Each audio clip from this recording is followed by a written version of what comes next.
Harvard Divinity School. Explorations in Interdisciplinary Psychedelic Research, University Speakers Group 3, April 1st, 2023. We're now going to bring our final block of university speakers and then move into our concluding panel. As with our previous groups, the following speakers represent the range of psychedelic research at Harvard and the ways that psychedelic studies is emerging at all levels of the university, from faculty to undergraduates to grad students. For a final reminder, the full biography of each speaker can be found at the QR code right over there. And concluding our panel, we'll begin a final Q&A before we close and move to the reception area.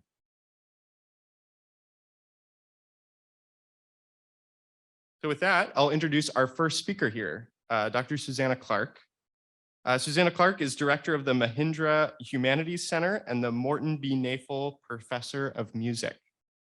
She specializes in the music of, my German name pronunciation is so bad, Franz, oh, it's just Schubert. Embarrass myself here. As well as the history of music theory and medieval vernacular music from the 12th and 13th centuries. Prior to joining Harvard in 2008, she taught at Oxford University and was a fellow at Merton College. Please welcome Dr. Suzannah Clark to the stage. Thank you, everyone. It's been really a wonderful and inspiring day, and I'm extremely pleased to be here. Unlike the previous speakers, my area of expertise is not actually in the study of psychedelics. I somewhat feel maybe I should have been scheduled before noon, so I could have still been in the April Fool's zone. But I am here as the director of the Mahindra Humanities Center. And one of the things that, if you're at Harvard, is you'll know that Harvard never really does something once at a time. They do things in multiple places. And so I'm extremely pleased if I can weave in my thanks here. I'm very pleased to be here because as the director of the Mahindra Center, a few years ago, Michael Pollan approached me to ask if I would like to do some programming in plant thinking and psychedelics. And of course, I said, absolutely, yes. And so we're in the process of thinking about what we can do for programming in the Mahindra Humanities Center. And so thanks to some thinking with Michael Pollan, one of the things that we're going to be interested in doing is thinking certainly about the alleviation of human suffering through therapeutics, as well as the role that psychedelics has played in religion throughout the world and throughout time and in spiritual experiences. But we're also interested in fostering some of the following kinds of conversations. This is not an exhaustive list, but research questions in history, for example. So the person who asked the question in the previous session is like, how did we come to get to a place where we have a lost history of the engagement with psychedelics since the 1950s would be a prime question. We're interested, of course, in historical and pan-geographical corpus of mystic literature, art, creativity, and so on. What would, for example, a history of literature look like if the influence of psychedelics and psychoactives were present in that particular narrative? Or what, for example, would a natural history of the human imagination look like? What role would psychoactives play in such a story? If one is, say, an anthropologist or ethnobotanist, what is the engagement of, and here I'll use the word loosely, hallucinogens amongst our archaic hominoid ancestors, for example? What is the history of transcendence, transformation, and mystical experience, again, across the globe and across time? What is the reassessment and chemical assays of the herbaria collections at Harvard, for example? We often imagine or understand that psychedelics even if we can use that phrase broadly, or psychoactives, has been an impetus for a lot of creativity across time in art. So again, thinking about that kind of history, and in a minute, I'm going to get to music that goes the other way, because you'll see that I'm also in music. But we can think about questions about, you know, the sovereign protection of plants, ecologies, and traditional healing wisdom of threatened groups. If we come to engineering, we can start to think about things like intoxicating cuisine, right? Generally. So what is the study of the interplay between diet and pharmacology? And what is the way in which the consumption of certain foods and beverages have impacted the course of human life and civilization in sacred and secular settings?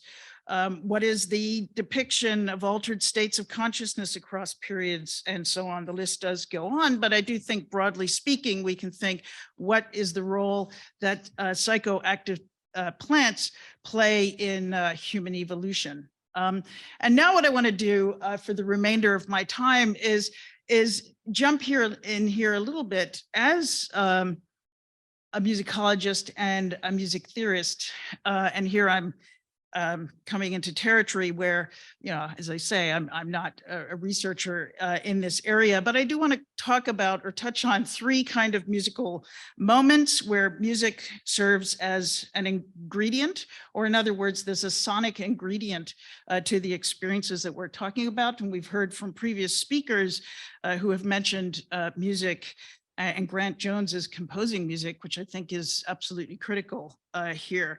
So in preparing for today, I was looking at the history of psychedelics, and I came across an article from the Johns Hopkins News and Publication webpage, and it's entitled "Inside the Johns Hopkins Playlist,"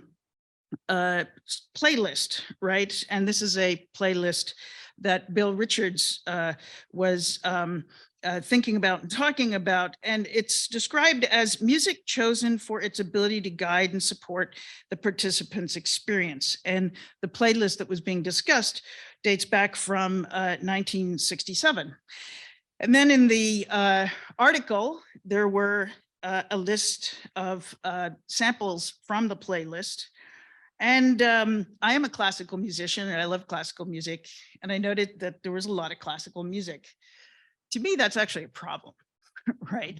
Because it's not a neutral statement to pick and choose your playlist, but it's also not a neutral statement just to say something like this. So for the background music, there's Antonio Vivaldi, Largo, Concerto RV 93 in D major for guitar, right? The moment the word the guitar is put in there, we know that this is an arrangement from the past. It is not, the piece in question was written for the lute. So I then start to say, well, I wonder which recording is being used here, because this will matter, right?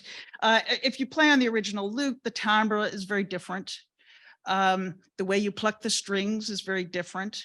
So you have a sort of more pointillistic sound on the guitar than you would on the lute, right? And if this is going to be a guide, this guide is going to matter. And of course, I have no doubt that these choices were made with great care, right? But then another, as you know, things begin to take effect, Edward Elgar is mentioned. So Nimrod from the Enigma Variations. I just want to say that, so I was born in England and I grew up in England, and I really only like one piece by Elgar, and it's not this one, right? So I was trying to imagine myself, you know, in the company of this music. If I were to have some sort of experience with psychedelics. And so this particular piece is in 3/4, right? And what that means for musicians is that you can have 1, 2, 3, 1, 2, 3, 1, 2, 3, and often there's something very regular about it. But actually, what is worth appreciating about this piece is that Elgar goes against that sense of time. Now, when Leonard Bernstein records this, he takes 5 minutes and 48 seconds to play this piece with the orchestra, the BBC orchestra. And he does it serenely and beautifully. He's attentive to every single note as it goes by. So what you end up hearing is the highs and lows of the sound as it goes through. It is, in fact, and I mean this mindfully, painfully slow, right? Now, Sir Neville Mariner, when he plays the same piece, takes 3 minutes and 49 seconds. So he plays it 2 minutes faster, right? And what you actually get from him is a much smoother sense of an ebb and flow that is much, much, much longer, right? Despite being played much more quickly, you get the sense of a very long line that ebbs and flows. So if that's your company, you will have, to my mind, a very different experience, even if you're not, of course, in the moment of psychedelics. The music is different, right? Now, the other thing about this particular variation is that it's an extract from a piece where in the score, the piece before it, it says attacca, which means go straight into it. So it's actually a companion, but it's extracted from that. And what happens between the previous piece and the next one is a long note, just sounding all by itself in the depths of the orchestra, right? And what Bernstein does is he plays that note with great length, and then begins the melody. But what others do is they begin with the melody. So there's a question as to when exactly this piece or this variation begins, but there's a very different, palpably different effect if the first thing you hear is a long note followed by a melodic entry, as opposed to the melodic entry coming in right away. The other thing I will say just quickly also is there's a piece by Mozart, and I'm sure you've all heard, experiments that have been done on mice to say that mice love Mozart more than anything else, right? And I have things to say about that. It's actually to do with, can the mice hear the top range of the piano? But that's a different question. And so when they compare it to Beethoven, the music is lower and the mice can't actually hear it. So anyway, but in the for this adagio, right, again, we have a range of playing that's 2 minutes different, either 7 minutes or 9 minutes. This is a long time, right, in music. And I've just been shown my 2 minutes, right? And so basically you can play that with a sense of optimism, or you can emphasize the melancholy. And this is affect theory from the 18th century was emphasized that a good musician could bring out these differences in the music. So it not only matters what music you play, it will matter how you play it, obviously. These things are pretty obvious, but when one reads a playlist, right, or reads about a playlist, which performance it is and what experience you have in that music, whether or not you're in a psychedelic framework, is critically important. And if we then go back in history, and I'll just conclude with this, we don't have recordings for history, right? So in the 12th century, there's Hildegard von Bingen, who wrote about, 42 different visions. Well, she had sonic experiences, touch experiences, all senses, sense of time, sense of space, and sense of time and space is very much created or influenced by music. And I think this is why, Grant Jones's work is in fact so critically important, as well as yours. You didn't talk about it, but this is really important work. What is the sonic ingredient in these particular experiences?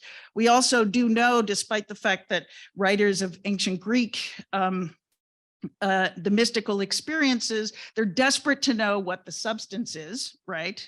I understand that, I am too, right? We're also should be desperate to know what the sound was like. And in the Frogs by Aristophanes, one of the things it says is the chorus, there's this moment where it says, those of you in the chorus who have not experienced the muses, that is the musica, which is the dance and the dance and the music and the words of being in the mystical experience, please leave the chorus.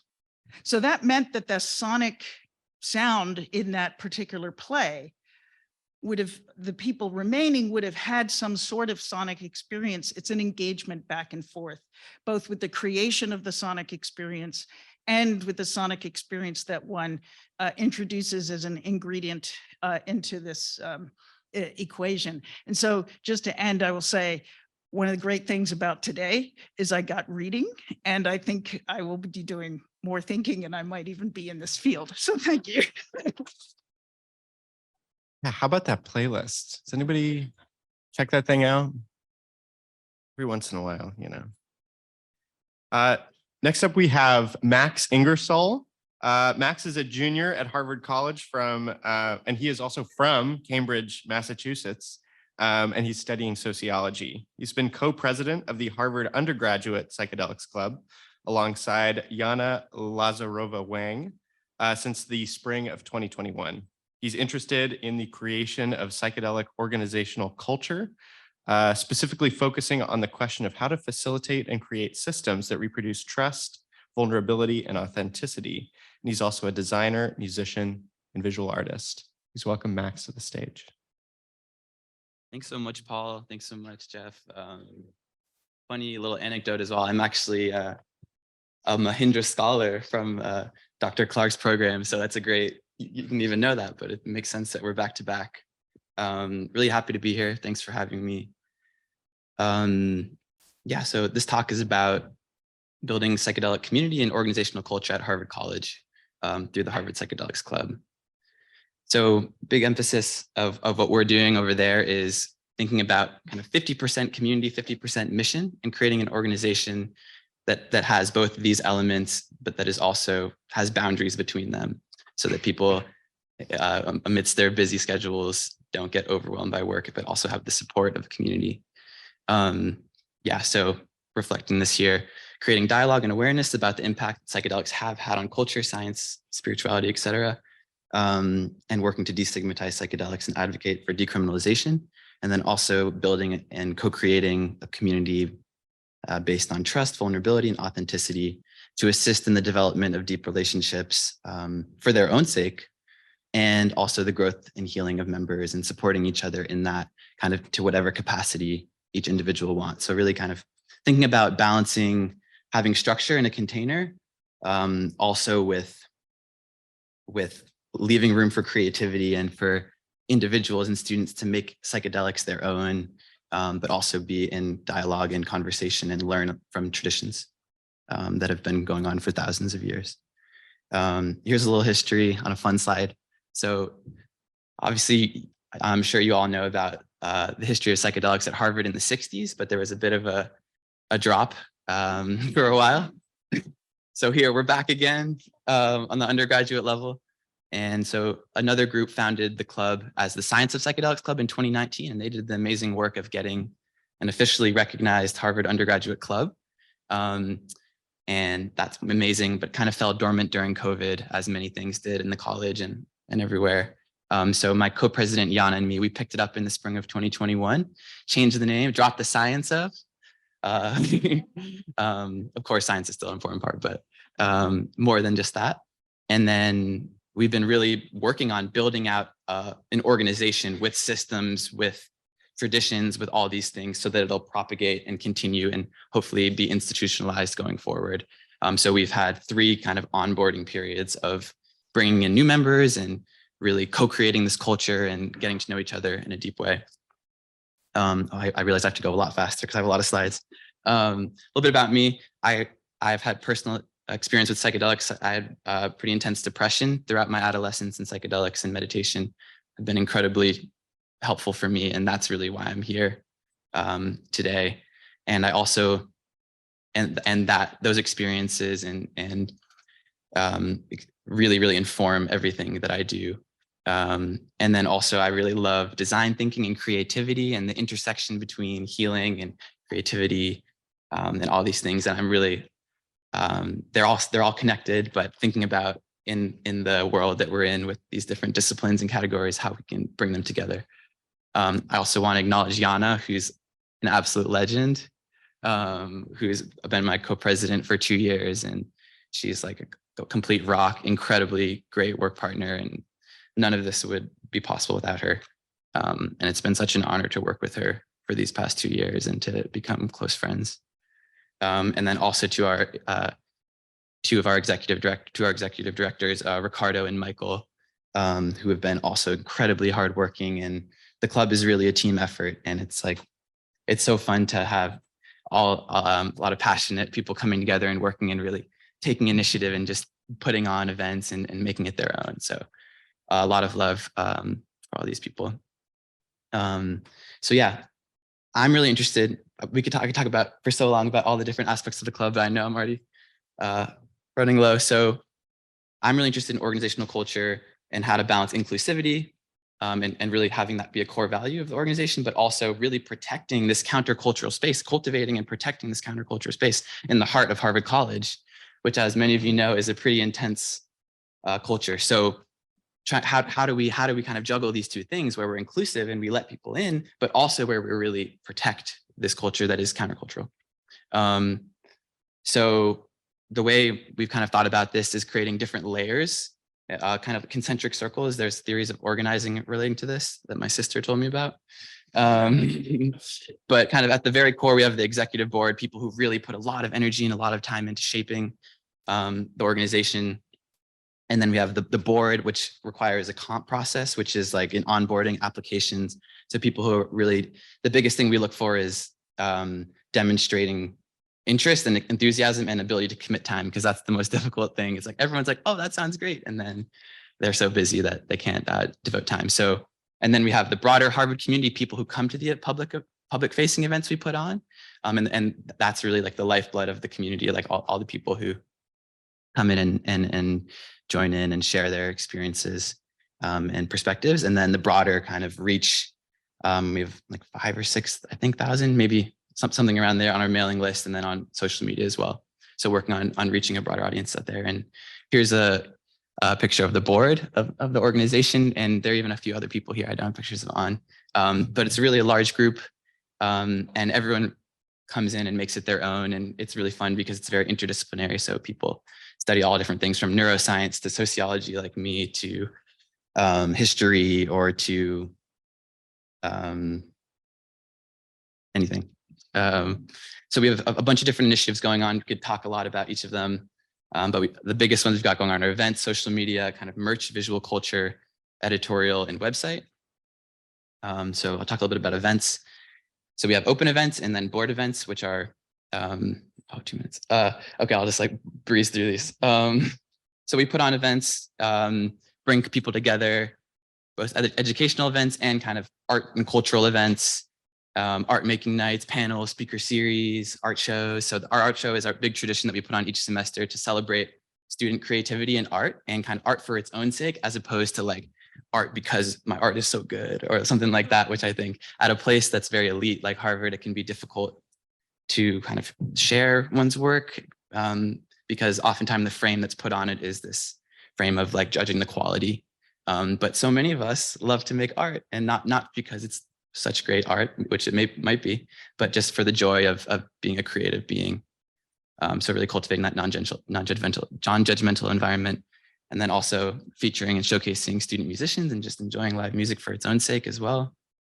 I'm really interested in also merch and visual culture, and thinking about like how can we bring psychedelic insights and sensibilities into design and into visual culture, which is so much more immediate than like through writing and books. If it's just like you see the image and it like resonates immediately, and obviously they serve different purposes. So we've got I've got one example here. It's a tote bag that we made, the merch team, which was a lot of fun. So just an opportunity for us to kind of be creative, love fashion and design. So being able to an opportunity to do that, and then doing a photo shoot, kind of a fashion shoot on top of that, and a merch drop. So practicing all these different aspects. We also have a social media team who's amazing, which is led by Kate Tennell.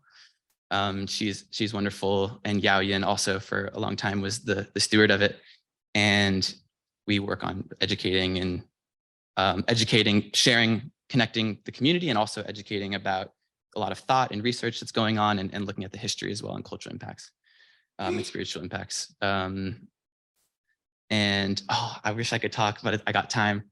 But really working to, there are a lot of kind of difficult things about the culture of Harvard, which I could give like a whole hour-long talk on as an individual, but really, really quickly, this culture of competency where people really feel like they have to prove that they know, which prevents them from entering into this state. I'll speak for myself, prevent me from entering into the state of not knowing, which is essential for learning and for creativity.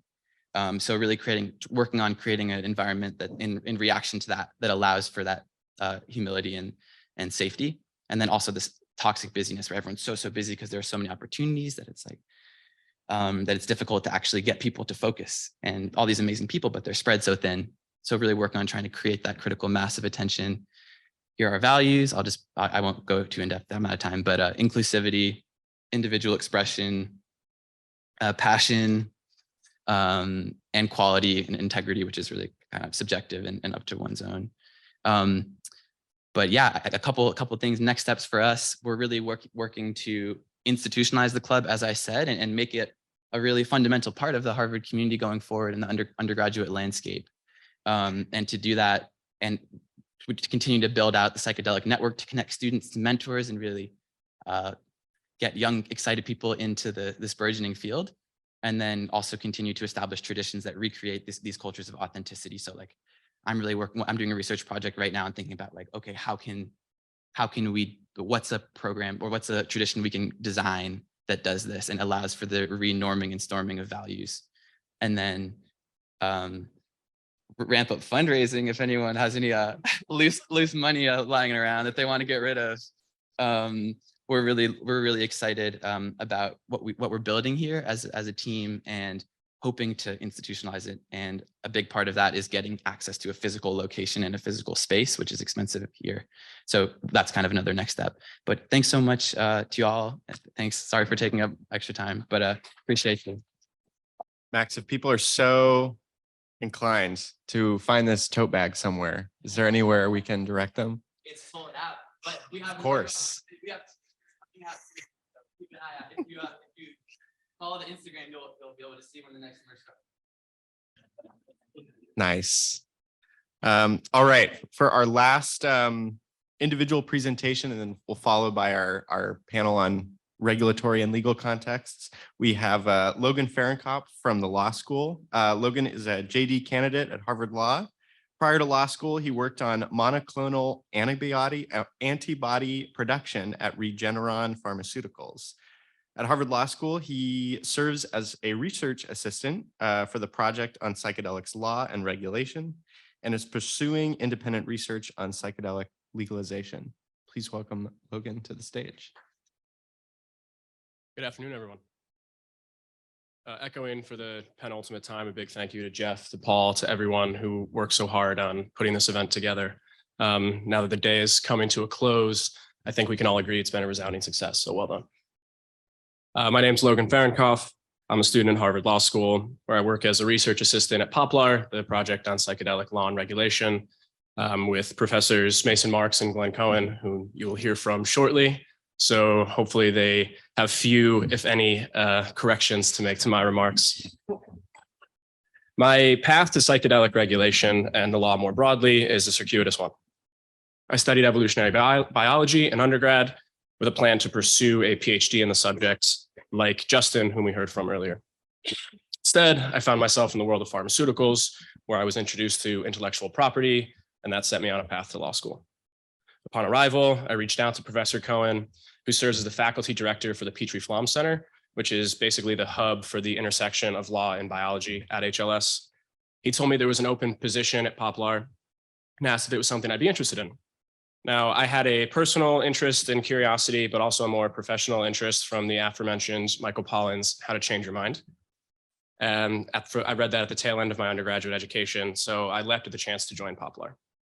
And that is how, through a series of fortunate events, I found myself speaking to Harvard University on psychedelic regulation. Now, the relationship between law and psychedelics is fairly complicated. Our feature panel will speak on it to more depth shortly, so I hope this will kind of serve as an intellectual appetizer for everyone. For better or worse, almost every advancement in psychedelics is going to require the blessing of the law. Or so the people who work in and study the law would like you to believe. But in all honesty, in order to do any of this at scale in a safe and effective manner, the law must be involved. And that begs the question, which law? Under whose authority?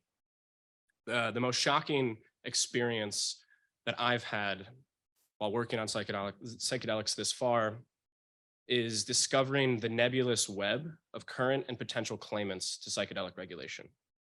For starters, we have the federal government and its myriad administrative agencies, Drug Enforcement Administration, which tells us that psilocybin is a Schedule I drug and thus has no currently accepted medical use and a high potential for abuse. I think most of us here would disagree with that statement. We have the Food and Drug Administration, which lays claim to the regulating the approval, testing, and marketing, but not necessarily the prescription of psychedelic compounds. The Department of Health and Human Services, which operates Medicare and Medicaid, and thus determines whether those programs will cover psychedelic substances. The Department of Veterans Affairs, which does the same to determine whether or not the countless veterans suffering from PTSD will have access to these treatments. The US Patent and Trademark Office, which has the authority to grant a monopoly on specific compounds or aspects of the treatment.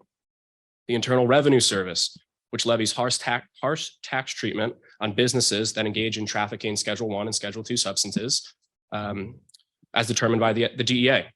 The list goes on and on and on. Now we can turn to the states.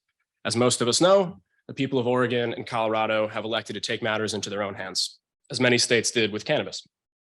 They are explicitly thumbing their nose at the federal government. The only thing that will prevent the Department of Justice from raiding psilocybin services and, frankly, current cannabis dispensaries is a show of self-restraint.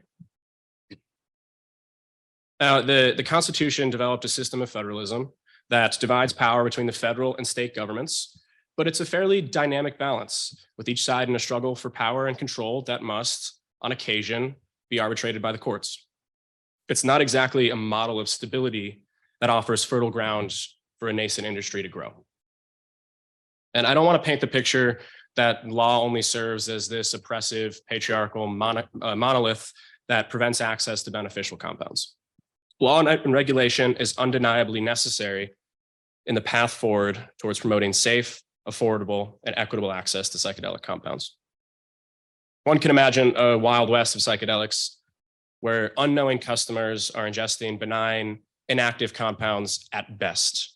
Many people would not be as lucky. Regulation is critical to ensuring information generation, patient protection, among other things. But we have to find a way to strike a balance between oppressive and unprotective, and that's no small task. We experienced a psychedelic winter with little to no research or legally approved use for half a century due to the law.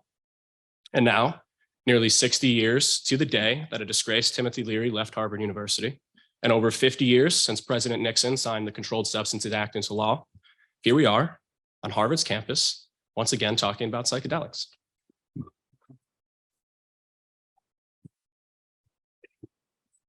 We lost decades of potential research, and a generation of Americans missed out on potential treatment because the law dropped the ball.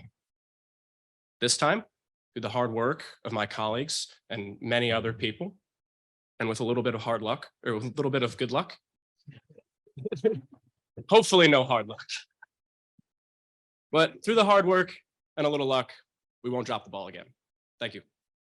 Sponsors: the Harvard Psychedelics Project at HDS, the Center for the Study of World Religions at HDS, and Harvard Divinity School. Copyright 2023, the President and Fellows of Harvard College.